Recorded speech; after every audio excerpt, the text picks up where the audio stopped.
ये कहानी केवल मनोरंजन के उद्देश्य के लिए है। इसका वास्तविकता से कोई संबंध नहीं है। एक छोटे से शहर के पास एक झुग्गी बस्ती थी, जहां अधिकतर लोग मजदूरी करके अपनी रोजी रोटी कमाते थे। तंग गलियों और झोपड़ियों से भरी इस बस्ती में एक 4 सदस्यों का परिवार और एक बच्चा रहता था। परिवार का मुखिया राजू दिन रात मेहनत करके एक निर्माण स्थल पर मजदूरी करता था। उसकी पत्नी सीमा इस घर की रीढ़ की हड्डी थी। लंबी, खूबसूरत और 10वीं तक पढ़ी हुई सीमा झुग्गी के माहौल में भी अपनी अलग पहचान रखती थी। उसके भीतर एक अद्भुत हिम्मत और सहनशक्ति थी। राजू और सीमा का प्यार ऐसा था जो हर मुश्किल घड़ी में उन्हें एक दूसरे का सहारा देता था। सीमा के दिन की शुरुआत घर के सारे काम संभालने से होती थी और फिर वह पूरे परिवार का ख्याल रखती थी। पूजा, जो राजू की छोटी बहन थी, एक हादसे के कारण व्हीलचेयर पर निर्भर हो चुकी थी। उसके हर छोटे बड़े काम के लिए उसे सीमा की मदद चाहिए होती थी। वहीं राजू की माँ, जो अब अपने जीवन के आखिरी पड़ाव पर थी, बिस्तर पर पड़ी थी और हर समय देखभाल की जरूरत थी। और सीमा और राजू का एक बेटा, जिसका नाम आदित्य है। सीमा अपने सारे कर्तव्यों को पूरे समर्पण के साथ निभाती थी, लेकिन ये बात उसकी माँ को पसंद नहीं थी। हर बार जब सीमा की माँ उसे घर के कामों में झुकी हुई देखती, तो गुस्से से कहती, "तू इन सब की नौकरानी नहीं है, सीमा। क्यों सबका बोझ अपने सिर ले रखा है? तेरा फर्ज सिर्फ राजू और आदित्य तुम्हारे बेटे तक है। पूजा का काम कोई और भी कर सकता है।" लेकिन सीमा हर बार अपनी माँ की बात को मुस्कुराकर टाल देती। "माँ, मैं ये सब राजू के लिए करती हूँ। अगर मैं इनका ख्याल नहीं रखूंगी तो कौन रखेगा? राजू मेरा सब कुछ है और उसका परिवार भी तो मेरा परिवार है।" माँ उसकी बात सुनकर खामोश हो जाती, लेकिन भीतर ही भीतर उन्हें अपनी बेटी की सहनशक्ति पर गर्व भी होता। सीमा के चेहरे पर हमेशा एक शांत मुस्कान रहती, लेकिन उसके दिल में एक गहरी थकान और दर्द छिपा हुआ था। रात को जब सब सो जाते, सीमा अकेली एक दिए की मध्यम रोशनी में बैठकर अपने टूटे फूटे चूड़ियों को सहलाती। उसके मन में सवाल उठते, क्या कभी कोई उसकी कुर्बानियों को समझेगा? क्या उसका प्यार और समर्पण उसके अपने अस्तित्व की कीमत पर सही है? वो इन सवालों में उलझी रहती, लेकिन उसे नहीं पता था कि उसकी जिंदगी जल्द ही एक ऐसा मोड़ लेने वाली थी, जो उसके प्यार और फर्ज की परिभाषा को पूरी तरह बदल कर रख देगा। एक दिन राजू की माँ ने अपनी आखिरी सांस ली। उनका निधन स्वाभाविक था, क्योंकि वह पहले ही अपने जीवन के अंतिम चरण में थी। परिवार को इस बात का एहसास था कि ये दिन कभी भी आ सकता है। सीमा ने मां का अंतिम संस्कार पूरी श्रद्धा और जिम्मेदारी के साथ किया। लेकिन उनकी जिंदगी की मुश्किलें यहीं खत्म नहीं हुईं। कुछ दिनों बाद राजू पूजा को इलाज के लिए अस्पताल ले जाने की तैयारी कर रहा था। पूजा की तबीयत अचानक बिगड़ गई थी और उसे तुरंत डॉक्टर को दिखाना जरूरी था। सीमा ने जल्दी से पूजा को तैयार किया और राजू ने उसे व्हीलचेयर पर बिठाकर घर से निकलने की कोशिश की। रास्ते में राजू और पूजा के साथ एक बड़ा हादसा हो गया। राजू अपनी छोटी गली से बाहर निकल ही रहा था कि एक तेज रफ्तार से आ रहा भारी माल से भरा ट्रक, जो अचानक नियंत्रण खो चुका था, उनसे टकरा गया। राजू ने पूरी ताकत से पूजा को बचाने की कोशिश की और उसकी व्हीलचेयर को एक ओर धकेल दिया। पूजा किसी तरह बच गई, लेकिन राजू को गंभीर चोटें आईं। लोगों ने तुरंत राजू को अस्पताल पहुंचाया। सीमा को जब ये खबर मिली, तो वह सब कुछ छोड़कर दौड़ी दौड़ी अस्पताल पहुंची। पूजा की हालत ठीक थी, लेकिन डॉक्टरों ने बताया कि राजू की चोटें बेहद गंभीर थीं। सीमा ने अपने आंसू रोकते हुए भगवान से उसकी जिंदगी की भीख मांगी। घंटों की कोशिशों के बाद डॉक्टरों ने ऑपरेशन थिएटर से बाहर आकर सीमा को जो खबर दी, उसने उसकी दुनिया ही बदल दी। हमने पूरी कोशिश की, लेकिन राजू को बचा नहीं सके, डॉक्टर ने कहा।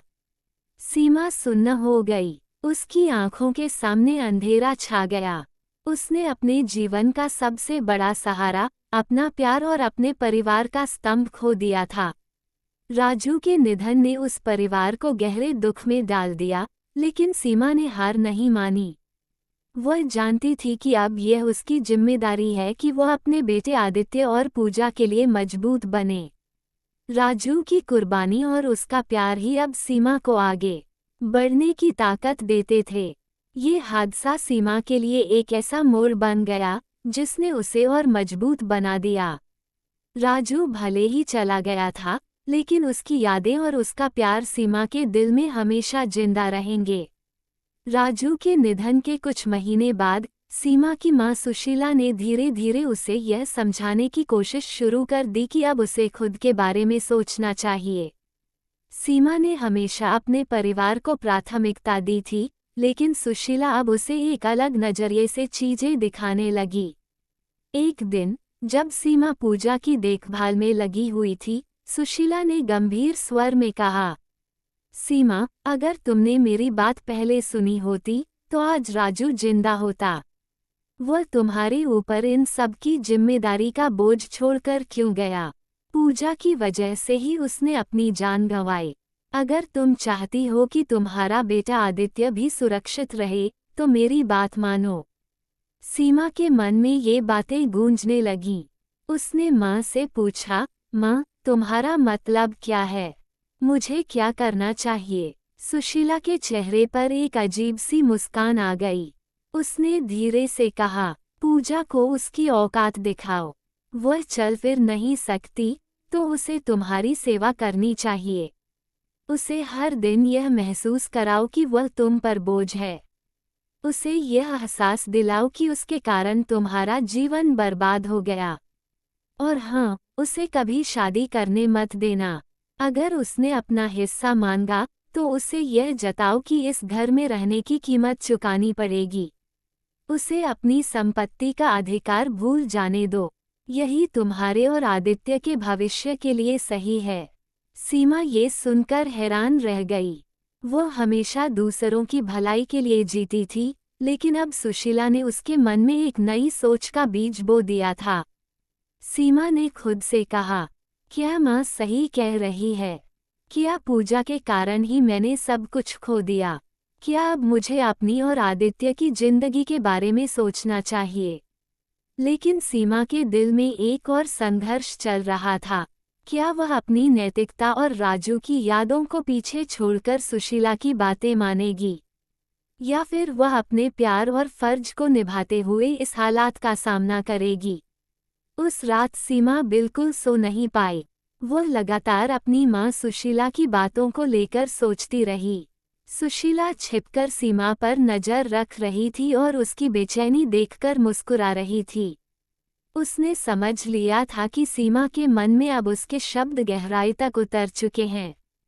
सुबह के करीब 6 बजे सुशीला ने सीमा से बहुत नर्म आवाज में कहा, बेटी, तुम्हें ये सब अपने बेटे के लिए करना है। मैं आज अपने घर वापस जा रही हूँ।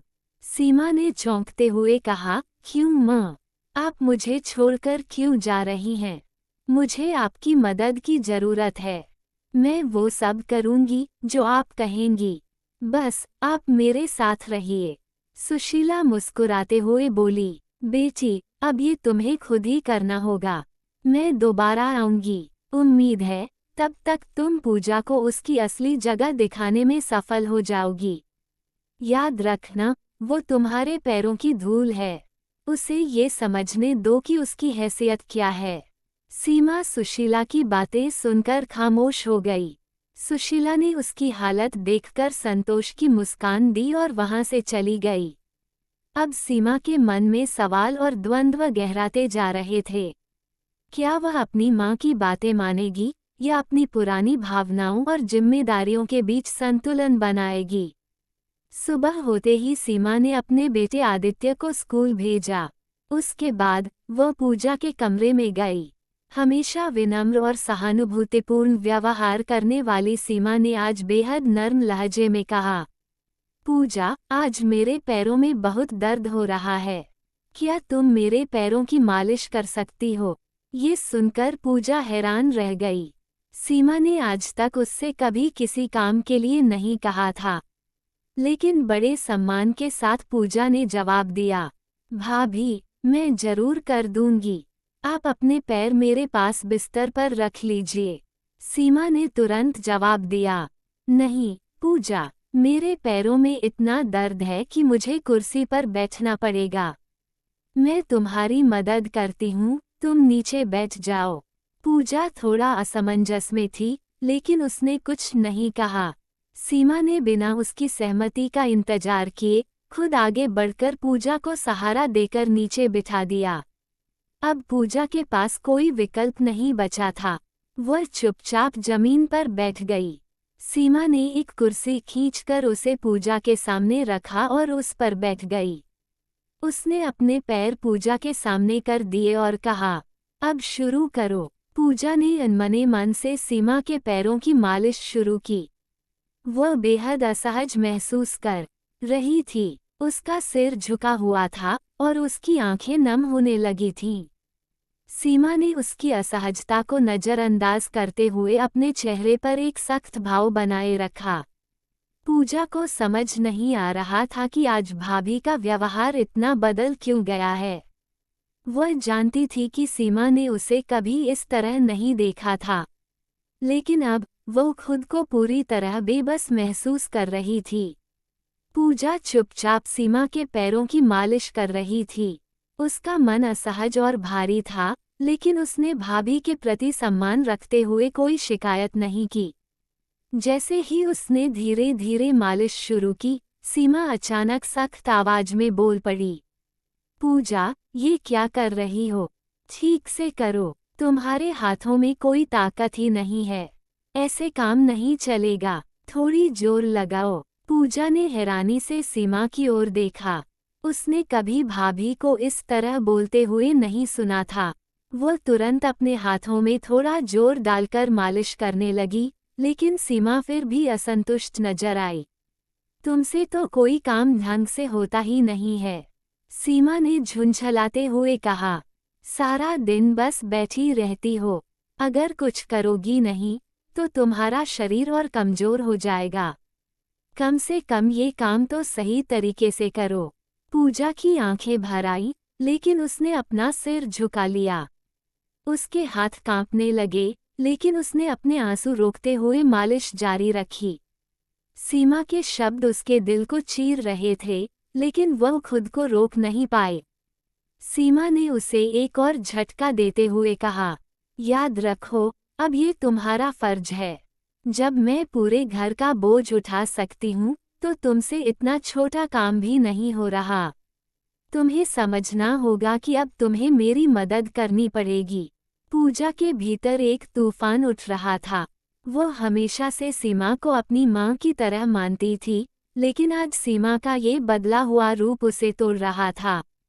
वो ये सोचने पर मजबूर हो गई कि क्या ये वही भाभी है जिसने हमेशा उसे सहारा दिया था।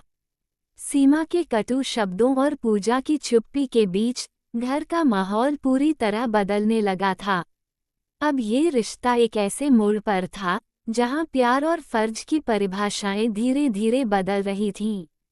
पूजा लगातार 15 मिनट से सीमा के पैरों की मालिश कर रही थी। उसकी उंगलियां दर्द करने लगी थीं, क्योंकि उसे इस तरह का कोई काम करने की आदत नहीं थी। वह थक चुकी थी, लेकिन फिर भी चुपचाप अपना काम करती रही। आखिरकार थकान से टूटकर पूजा ने धीरे से कहा, भाभी, अब मैं रुक जाऊं। मेरे हाथ बहुत दर्द कर रहे हैं। सीमा, जो कुर्सी पर बैठी हुई थी, पूजा की यह बात सुनते ही गुस्से में आ गई। उसके चेहरे पर कठोरता छा गई। बिना कुछ कहे उसने अचानक अपना एक पैर उठाया और पूजा के सिर पर रख दिया। रुकने की बात भी मत करना, सीमा ने गुस्से से कहा। जब तक मैं न कहूं, तुम अपना काम करती रहोगी। तुम्हें कोई और काम तो करना नहीं पड़ता, बस बैठी रहती हो। अगर मैं इतने सालों तक तुम्हारी देखभाल कर सकती हूँ, तो क्या तुम इतना भी नहीं कर सकती? पूजा के दिल को यह अपमान चीर कर निकल गया। उसकी आंखों में आंसू छलक पड़े, लेकिन उसने कुछ नहीं कहा। वह चुपचाप सिर झुकाए बैठी रही, सीमा का पैर अपने सिर पर महसूस करते हुए।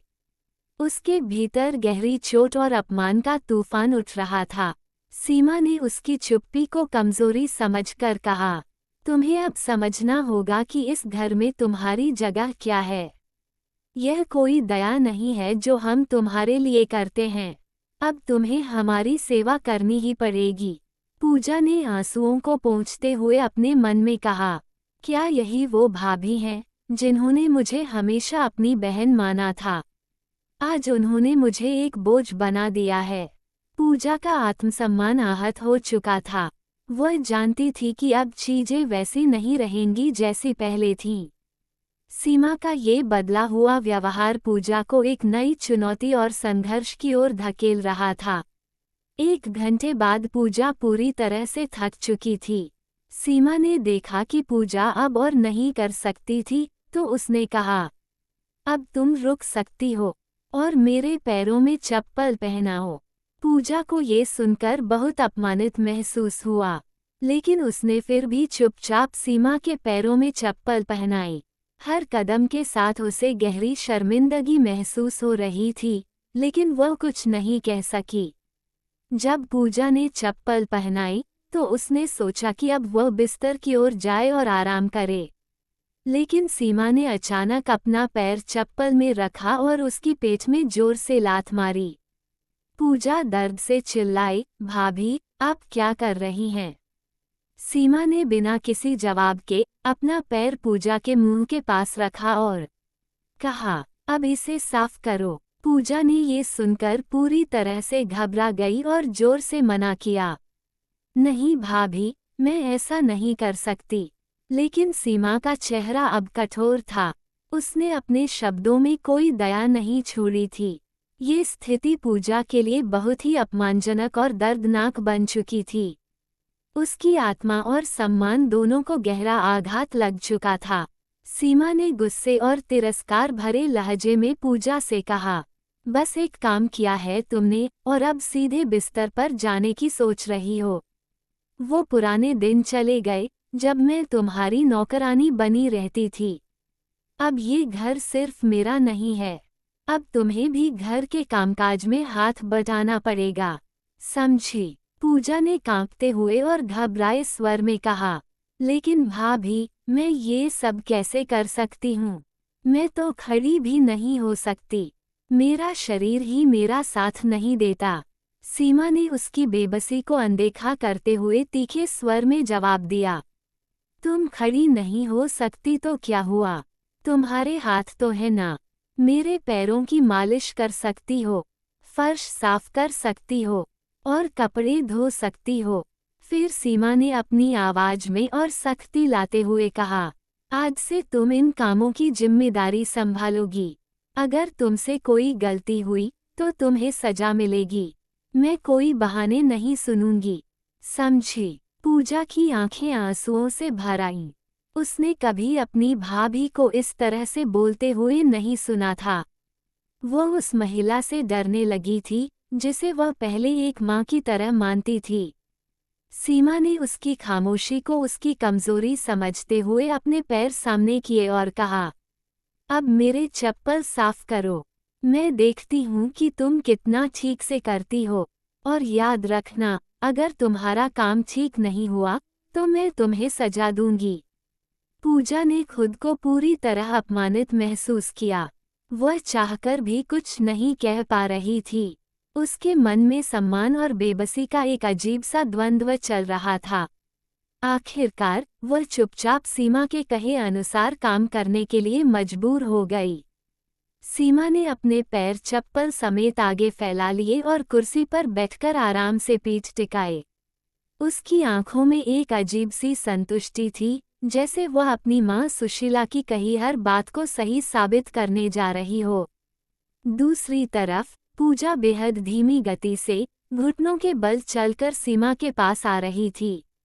उसकी आंखों में बेबसी और दर्द था, लेकिन वह मजबूर थी। सीमा ये सब देख रही थी और उसकी आंखों में एक विजयी मुस्कान फैल गई। वह मन ही मन सोचने लगी, माँ सही कहती थी। पूजा मुझे अपनी नौकरानी समझती थी, लेकिन अब मैं उसे उसकी असली जगह दिखाऊंगी। वह मेरे पैरों की धूल है और अब उसे यह एहसास होना ही चाहिए। पूजा बहुत धीरे धीरे घुटनों के बल चलती हुई सीमा के पास पहुंची। उसकी सांसें तेज हो रही थीं और चेहरा झुका हुआ था। जैसे ही वह सीमा के पास आई, उसने चुपचाप एक कपड़ा उठाया और कांपते हुए सीमा के चप्पलों को देखना शुरू किया। सीमा ने उसे आते हुए देखा और ठंडी मुस्कान के साथ कहा, अरे, इतना वक्त क्यों लगा दिया? क्या घुटनों के बल चलना भी मुश्किल है? लगता है तुम्हें और मेहनत की आदत डालनी पड़ेगी। पूजा ने सिर झुकाए हुए धीमी आवाज में कहा, भाभी, मैं पूरी कोशिश कर रही हूँ। मेरी हालत आप जानती हैं। सीमा ने उसे घूरते हुए कहा, तुम्हारी हालत? मुझे अपनी हालत की चिंता करनी चाहिए, तुम्हारी नहीं। अब ज्यादा बातें मत करो। जल्दी से चप्पल साफ करो। मुझे इंतजार करना पसंद नहीं। पूजा ने धीरे से सिर हिलाया और कांपते हुए कपड़े को चप्पलों पर रखना शुरू किया।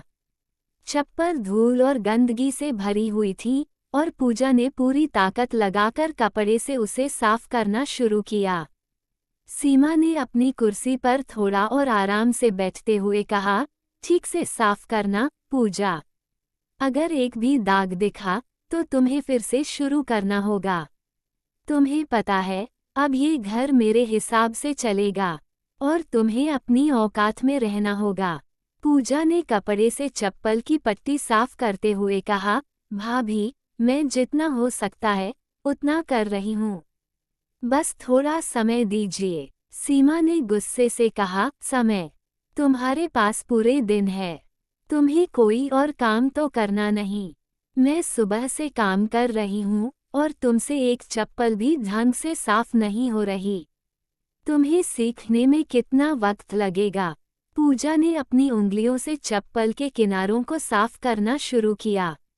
उसकी आंखों में आंसू थे, लेकिन उसने सिर उठाकर सीमा की ओर नहीं देखा। उसकी आवाज भर्राई हुई थी, भाभी, मेरी उंगलियां दर्द कर रही हैं। मैं कोशिश कर रही हूँ। सीमा ने चप्पल को एक बार फिर घूरते हुए कहा, दर्द? मुझे तुम्हारे दर्द से कोई फर्क नहीं पड़ता। तुम्हें अपनी जिम्मेदारी समझनी होगी। जब मैं तुम्हारे लिए सब कुछ कर सकती थी, तो अब तुम्हारी बारी है। अब चुपचाप काम करो और हाँ, पट्टी के नीचे भी सफाई करो। वहाँ भी गंदगी है।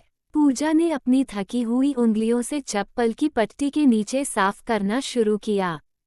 उसने पूरी ताकत लगाई, लेकिन उसकी सांसें भारी हो रही थीं।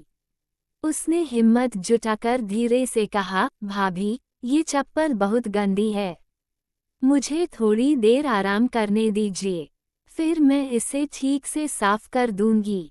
सीमा ने उसकी यह बात सुनते ही गुस्से में अपना पैर उठाया और जोर से पूजा के पेट पर मारा। पूजा दर्द से चीख उठी और कपड़ा उसके हाथ से छूट गया। वह पेट पकड़कर वहीं जमीन पर गिर गई। सीमा ने सख्त आवाज में कहा, आराम? तुम्हें आराम चाहिए। जब तक मैं न कहूँ, तुम यहाँ से हिल भी नहीं सकती। अब उठो और अपना काम पूरा करो, वरना मैं तुम्हें और सजा दूंगी। पूजा ने दर्द के बावजूद खुद को उठाया और वापस चप्पल को साफ करना शुरू किया। उसकी आंखों से आंसू बह रहे थे, लेकिन उसने सिर झुकाए रखा। वह चप्पल को और तेजी से साफ करने लगी, ताकि सीमा का गुस्सा शांत हो सके। सीमा ने अपनी आवाज में और कठोरता लाते हुए कहा, अब कपड़ा छोड़ो। तुमसे ये भी ठीक से नहीं हो रहा। अपनी जीभ से साफ करो, तभी ये चप्पल चमकेंगी। पूजा ने घबराकर सीमा की ओर देखा। उसने कांपते हुए कहा, भाभी, ऐसा मत कहिए। मैं यह नहीं कर सकती। यह मेरे लिए बहुत गलत है। सीमा ने अपनी आवाज को और तेज करते हुए कहा, क्या कहा? तुम नहीं कर सकती। तुम्हारी इतनी हिम्मत कि मेरी बात को मना करो। तुम्हें अपनी जगह समझनी होगी, पूजा। या तो जीभ से साफ करो, या मैं तुम्हें इस घर से निकाल दूंगी। पूजा ने रोते हुए सीमा से कहा, भाभी, मैं आपकी हर बात मानती हूँ। प्लीज, मुझसे यह मत करवाइए। सीमा ने तिरस्कार भरी हंसी के साथ कहा, तुम्हारे आंसुओं से मुझे कोई फर्क नहीं पड़ता। मैं वही करूंगी जो सही है। अब बिना कोई बहस किए चप्पल साफ करो। जल्दी करो। पूजा ने खुद को पूरी तरह अपमानित और बेबस महसूस किया, लेकिन उसने सीमा की बात मानते हुए धीरे धीरे अपनी जीभ से चप्पल साफ करना शुरू किया। उसकी आत्मा जैसे टूट चुकी थी। उसकी आंखों से लगातार आंसू बह रहे थे, और हर बार जब वह चप्पल को साफ करती, उसकी हालत और खराब हो जाती। सीमा ने ये सब देखकर संतोष की लंबी सांस ली और मन ही मन सोचा, अब इसे अपनी औकात का पता चला। यह मेरे पैरों की धूल है, और यही इसकी असली जगह है। पूजा ने चप्पल को साफ करते हुए अपनी पूरी हिम्मत जुटाई और धीरे से कहा, भाभी, क्या अब मैं रुक सकती हूँ? मेरे हाथ पैर सुन्न हो गए हैं। सीमा ने ठंडी नजरों से पूजा की ओर देखा और कहा, नहीं, अभी बहुत काम बाकी है। जब तक मैं न कहूँ, तुम यहाँ से हिल भी नहीं सकती। समझी? पूजा ने सिर झुका लिया और चुपचाप अपना काम करती रही। उसकी आत्मा और सम्मान दोनों ही चकनाचूर हो चुके थे। घर के इस माहौल ने पूजा और सीमा के रिश्ते को हमेशा के लिए बदल दिया। पूजा की जीभ जैसे ही चप्पल की धूल और गंदगी से छूने लगी, उसकी आंखों से आंसू गिरने लगे। वह जानती थी कि अब उसकी आत्मा और सम्मान पूरी तरह से टूट चुके हैं। हर बार जब वह चप्पल को साफ करती, उसे ऐसा लगता जैसे उसका अस्तित्व किसी कचरे की तरह रौंदा जा रहा हो। सीमा ने ये सब देखा और एक संतुष्ट मुस्कान के साथ कहा, अब इसे अपनी औकात का पता चला। यह मेरे पैरों की धूल है, और यही इसकी असली जगह है। पूजा की सिसकी रोकते हुए उसकी जीभ से चप्पल की सफाई जारी रही, और उसकी आत्मा पूरी तरह से नष्ट हो चुकी थी। सीमा का ये व्यवहार उसके लिए एक नई दुनिया की शुरुआत बन गया था, जहां वह हमेशा के लिए अपनी बहन जैसी भाभी से डरने लगी थी। सीमा ने अपनी आंखों में एक कठोरता और तिरस्कार के साथ पूजा को देखा। उसने अपने पैर को थोड़ा और आगे खींचा और चप्पल को घूरते हुए कहा, अब ध्यान से सुनो, पूजा। नीचे की तरफ देखो, वहां बहुत गंदगी है। तुम्हें इसे ठीक से साफ करना है। अब अपनी जीभ से साफ करो, वहां बहुत गंदगी है, इसे अपनी जीभ से साफ करो। पूजा के हाथ कांप रहे थे और उसकी आंखों में आंसू थे, लेकिन सीमा के आदेश ने उसे पूरी तरह से चुप कर दिया। पूजा को महसूस हो रहा था कि उसकी आत्मा, उसका आत्मसम्मान, सब कुछ टूट रहा है। वह चुपचाप अपना सिर झुकाकर सीमा के आदेश का पालन करने लगी। सीमा की आंखों में अब एक संतोष था, जैसे वह पूरी तरह से पूजा को अपमानित कर देना चाहती हो। क्या तुम नहीं समझ सकती? सीमा ने और तीखा करते हुए कहा, जो कहा है वही करो। जीभ से साफ करो, समझी? वहाँ गंदगी है, और तुम्हें वहाँ की सफाई करनी है। जल्दी करो। पूजा का दिल जैसे किसी भारी बोझ से दब गया था। उसने चुपचाप जीभ से चप्पल के नीचे की गंदगी साफ करना शुरू किया, लेकिन हर बार सीमा का तिरस्कार उसे और अधिक टूटने पर मजबूर कर रहा था। पूजा का शरीर थक चुका था, लेकिन सीमा की निरंतर अपमानजनक बातों ने उसे और भी कमजोर कर दिया। देखो, अब क्या कर रही हो? सीमा ने फिर से कहा, जो कहा है वही करो, जीभ से साफ करो। तुम्हें क्या लगता है, तुम अपनी हाथों से करोगी? नीचे वाली जगह को जीभ से साफ करो। पूजा ने सिर झुका लिया और फिर से जीभ से सफाई करना शुरू किया। उसकी आंखों से आंसू लगातार गिर रहे थे, लेकिन वह कुछ नहीं कह पाई। सीमा ने उसके हर कदम को गुस्से और तिरस्कार से देखा। तेरी जीभ भी ठीक से काम नहीं करती। साफ करो, वहाँ गंदगी बाकी है। और अगर एक भी जगह बची तो तुम्हें और सजा मिलेगी, सीमा ने और सख्त होते हुए कहा। पूजा पूरी तरह से टूट चुकी थी, लेकिन उसने कोई प्रतिक्रिया नहीं दी। वह धीरे धीरे और मजबूरी में अपना काम करती रही। सीमा का चेहरा अब पूरी तरह से संतुष्टि और विजय से भरा हुआ था, जैसे उसे पूजा की पूरी मानसिक और भावनात्मक कमजोरी का एहसास हो गया हो। सीमा ने संतुष्टि की गहरी सांस ली, जैसे उसने अपना उद्देश्य पूरा कर लिया हो। फिर उसने अपनी नजरों से पूजा को घूरते हुए आदेश दिया, अब उठो और फर्श साफ करो। जल्दी करो। पूजा का शरीर थक चुका था और उसका दिल भी भारी था। उसे महसूस हो रहा था कि हर कदम में उसकी आत्मा और शरीर दोनों ही टूट रहे हैं। वह धीरे धीरे अपने घुटनों के बल उठने की कोशिश करती है, लेकिन उसकी थकी हुई टांगें और घुटने कांप रहे थे। जैसे ही वह उठी, उसे सीमा के कठोर शब्द फिर से सुनाई दिए। जल्दी करो, पागल की तरह मत घिसटती रहो। सीमा ने तीखे शब्दों के साथ आदेश दिया और पूजा ने चुपचाप अपनी आंतरिक पीड़ा को दबाते हुए बाथरूम की तरफ बढ़ना शुरू किया। उसके पेट में गहरी पीड़ा हो रही थी, जिससे वह हर कदम के साथ और भी कांपने लगी थी। सीमा ने उसे बुरी तरह लात मारी थी और उसका असर अब भी उसके शरीर में था। उसके पेट में दर्द की लहरें उठ रही थीं, जैसे कोई तेज चाकू उसके अंदर खींच रहा हो।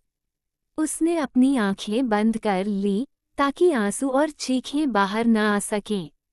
जैसे ही वह धीरे धीरे बाथरूम की ओर बढ़ी, उसकी पीड़ा से उसका चेहरा सफ़ेद पड़ गया था। हर कदम के साथ वह और भी धीमी हो रही थी। उसकी आंखों से आंसू बह रहे थे, लेकिन उसने चुप रहने की कोशिश की, ताकि सीमा को अपनी कमजोरी न दिखाई दे। वह जैसे ही बाथरूम के दरवाजे तक पहुंची, सीमा की तिरस्कारपूर्ण आवाज़ फिर से गूंज उठी, सुन रही हूँ तुम्हारी चीखें, क्या तुम अभी भी रो रही हो? जल्दी करो, अगर 1 मिनट और लगाओ, तो मैं तुम्हें वहीं छोड़ दूंगी। पूजा ने खुद को पूरी तरह से संयमित किया और बाथरूम के अंदर जाते हुए उसने पानी भरने के लिए हाथ बढ़ाया। उसकी तकलीफ से उसकी नसों में कसावट महसूस हो रही थी और उसका शरीर जैसे अब जवाब नहीं दे रहा था। दर्द की वजह से उसका शरीर बुरी तरह से कांप रहा था और उसे ऐसा महसूस हो रहा था जैसे वह गिर जाएगी। वह पानी लाकर फर्श साफ करने के लिए वापस लौटी, लेकिन हर कदम पर उसे लगता कि वह गिरने वाली है।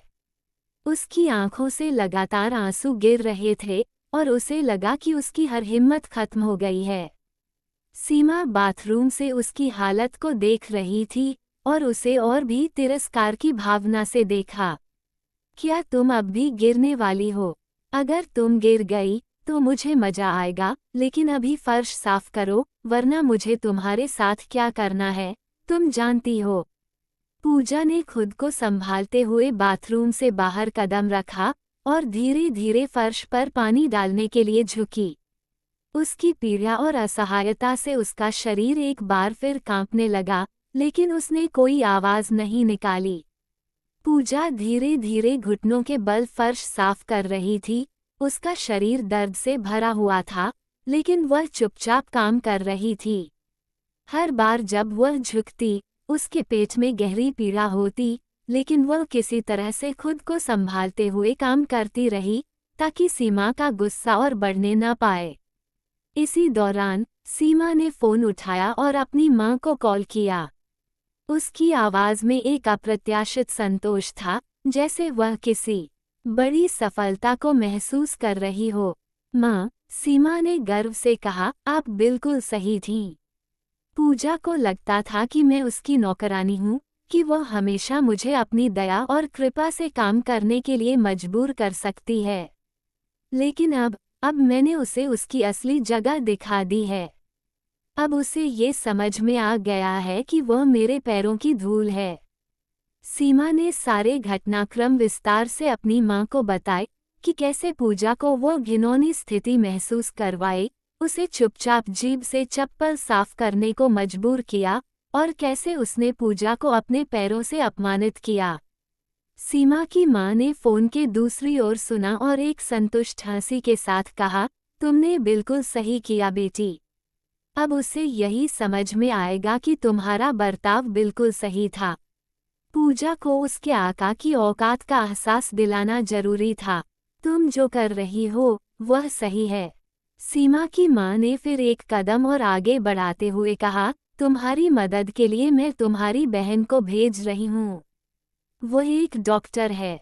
वह आज तुमसे मिलने आएगी और पूजा का चेकअप करेगी। हमें ये सुनिश्चित करना होगा कि पूजा को मानसिक और शारीरिक तौर पर पूरी तरह से कमजोर किया जाए। वह तुम्हारी मदद करेगी और पूजा को और अधिक सख्ती से समझाएगी कि उसकी जगह क्या है। सीमा की आंखों में एक गहरी तृप्ति और गर्व की झलक थी। ठीक है माँ, मैं इंतजार करूंगी। जब वह आएगी तो मैं उसे सब कुछ दिखा दूंगी। पूजा को यह समझने का समय आ गया है कि इस घर में किसका हक है। सीमा ने फोन रखा और घबराई हुई पूजा की ओर देखा, जो अब भी अपने घुटनों पर फर्श साफ करने में लगी हुई थी। सीमा को अब और भी संतुष्टि मिल रही थी, ये जानकर कि अब उसकी मां की मदद से वह पूजा को पूरी तरह से सिखा सकेगी। पूजा धीरे धीरे घर के सारे काम करने में लगी थी, लेकिन हर कदम के साथ उसे अपनी शारीरिक पीड़ा और थकावट का एहसास हो रहा था। फर्श को साफ करते समय उसकी हड्डियां चटक रही थीं और उसके पैरों में तेज दर्द हो रहा था। उसे ऐसा महसूस हो रहा था कि अगर वह एक कदम और चलेगी तो गिर जाएगी, लेकिन उसने खुद को संभालते हुए काम करना जारी रखा।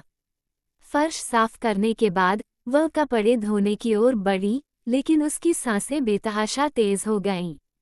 उसे लगता जैसे उसका शरीर अब जवाब नहीं दे रहा था, फिर भी वह धीरे धीरे बाथरूम की ओर बढ़ी।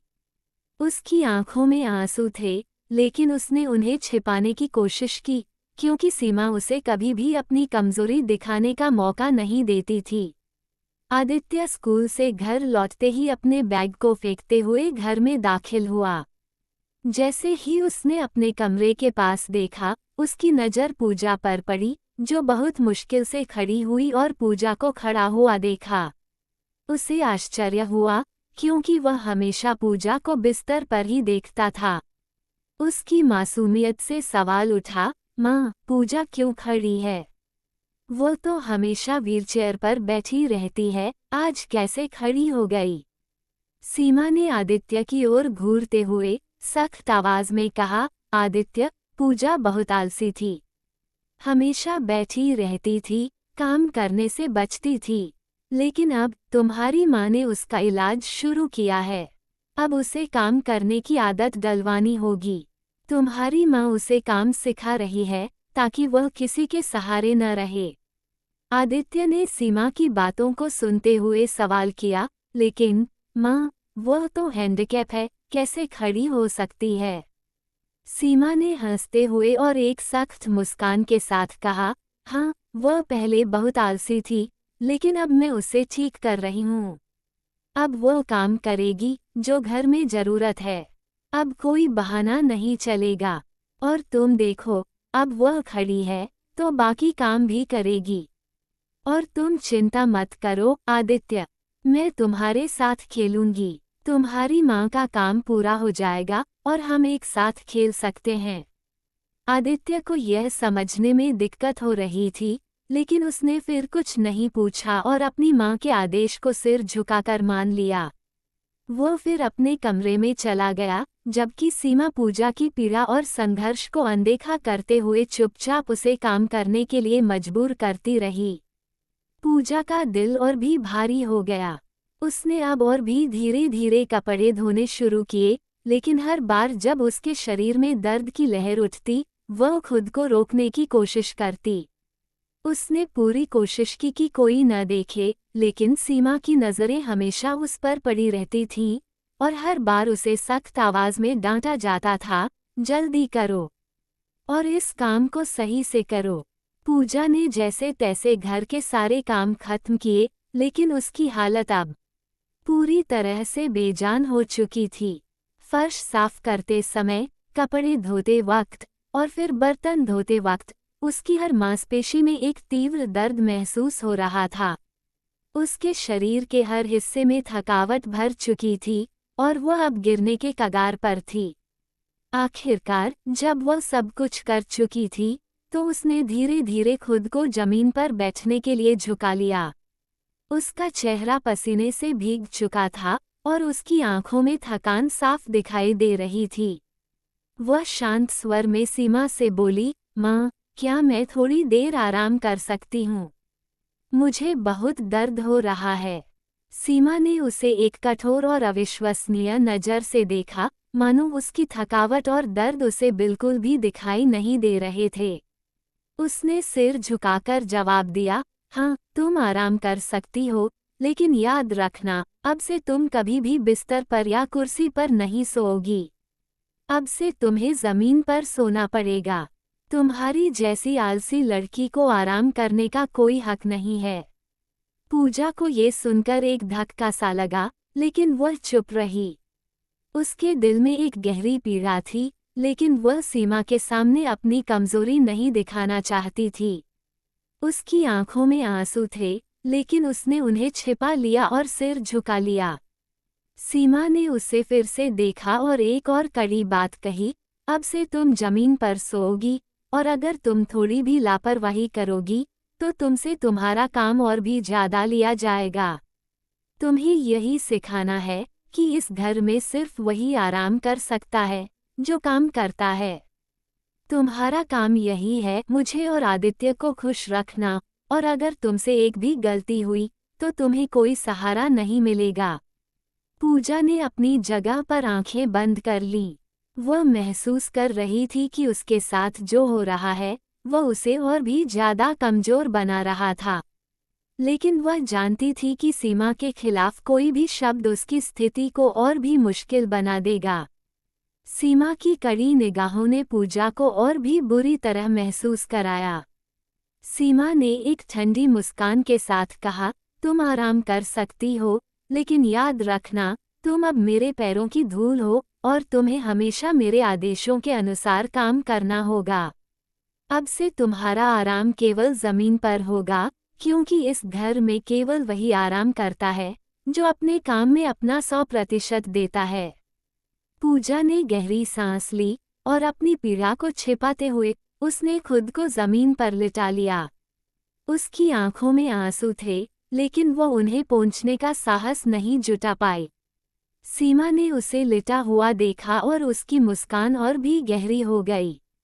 उसने सोचते हुए कहा, अब इसे अपनी जगह पर सिखा दिया है। अब ये कभी भी आराम करने की हिम्मत नहीं करेगी। रात का समय था और पूजा बहुत थक चुकी थी। वह जमीन पर लेटी थी, उसका शरीर हर हिस्से से थका हुआ था और दर्द से तड़प रहा था। उसकी आंखें आंसुओं से भरी हुई थीं, लेकिन वह किसी को नहीं दिखा सकती थी।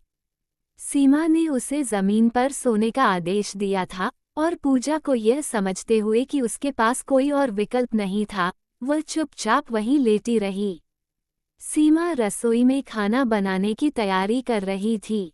उसने आदित्य के लिए एक सुंदर डाइनिंग टेबल तैयार किया, जिस पर आराम से कुर्सियां रखी थीं, ताकि वह आराम से बैठकर खा सके।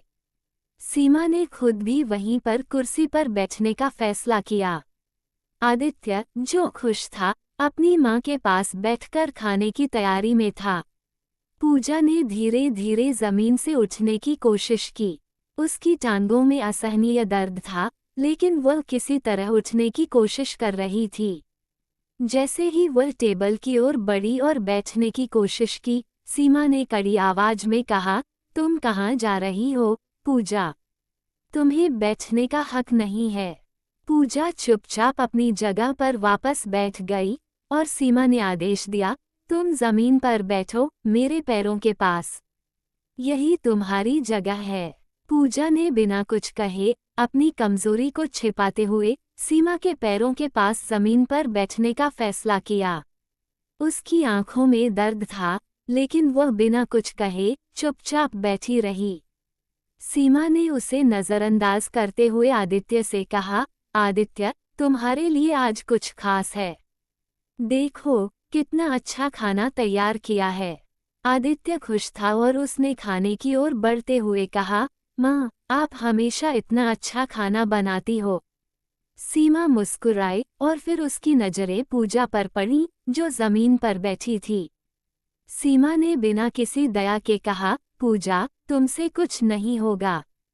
ये तुम्हारी जगह है, जमीन पर, और तुम्हें जो खाना मिलेगा वही मिलेगा जो मैं दूंगी। सीमा ने पूजा के सामने सुबह के 2 रोटियां रख दी, बिना किसी सब्जी या दाल के, और आदित्य के सामने खाने के सारे अच्छे व्यंजन रख दिए।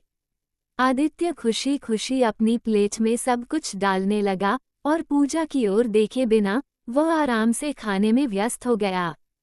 पूजा के मन में गहरी पीड़ा थी, लेकिन वह किसी तरह चुपचाप उन रोटियों को खा रही थी। उसका दिल बहुत भारी था और उसे महसूस हो रहा था कि उसके साथ जो हो रहा है वह एक बुरा सपना है, लेकिन यह असलियत थी। सीमा ने आदित्य की ओर देखकर कहा, तुम खाओ आदित्य, और ध्यान रखो कि तुम्हारी माँ ने तुम्हारे लिए कितना अच्छा खाना तैयार किया है। पूजा ने धीरे धीरे रोटियां खाईं और सीमा के पैरों के पास बैठी रही, जैसे वह अपने खुद के अस्तित्व को पूरी तरह खो चुकी हो। उसकी आंखों में आंसू थे, लेकिन वो कुछ नहीं कह पाई। सीमा ने उसे और अधिक अपमानित किया, तुम्हें खुद को और अच्छा बनाना होगा पूजा।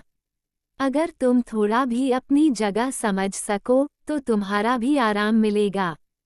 पूजा ने सिर झुका लिया और चुपचाप खाती रही। वह जानती थी कि अब उसकी स्थिति बदलने वाली नहीं थी। हर कदम में, हर पल में, उसकी आत्मा और शरीर दोनों टूटते जा रहे थे, लेकिन उसे यह समझ में आ गया था कि सीमा के सामने वह कुछ भी नहीं कर सकती थी। पूजा ने सीमा से पानी मांगा। सीमा ने एक बड़ा थाल उठाया और उसमें दोनों पैर डाल दिए। उसने एक जग से पानी थाल में डालना शुरू किया। थाल में करीब 1 लीटर पानी भरने के बाद सीमा ने मुस्कुराते हुए कहा, अब तुम्हें ये पानी कुत्ते की तरह पीना होगा। पूजा हैरान होकर सीमा को देखने लगी, लेकिन सीमा ने अपने पैर थाल से नहीं हटाए। सीमा ने सख्ती से कहा, अगर पानी पीना है तो जैसे मैंने कहा है वैसे ही पीना होगा। पूजा ने धीरे धीरे झुककर थाल के पास जाना शुरू किया। पानी पीते समय उसकी जीभ कई बार सीमा के पैरों को छू गई। सीमा ठहाका मारकर हंसने लगी और कहा, जरा तेज करो वरना मैं और पानी डाल दूंगी। पूजा की आंखों में बेबसी साफ झलक रही थी, लेकिन वह जानती थी कि सीमा को नाराज करना अच्छा नहीं होगा। वो मजबूर होकर धीरे धीरे पानी पीने लगी। कहानी बहुत लंबी हो रही है, इसलिए हम भाग 1 को यहीं समाप्त करते हैं। अगर मुझे दूसरे भाग का अनुरोध मिलेगा तो ही मैं इस कहानी का दूसरा भाग बनाऊंगा।